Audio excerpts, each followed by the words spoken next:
देवी स्तोत्रम्।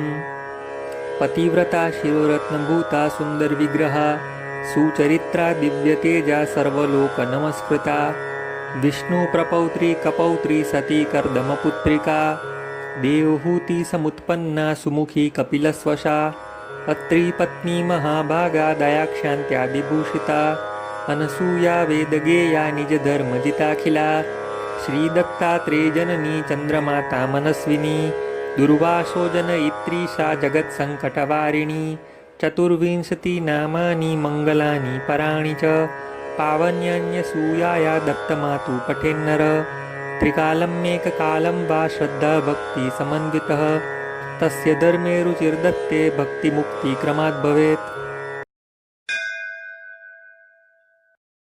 पतिव्रता शिरोरत्नभूता सुन्दरविग्रहा सुचरित्रा दिव्यतेजा सर्वलोकनमस्कृता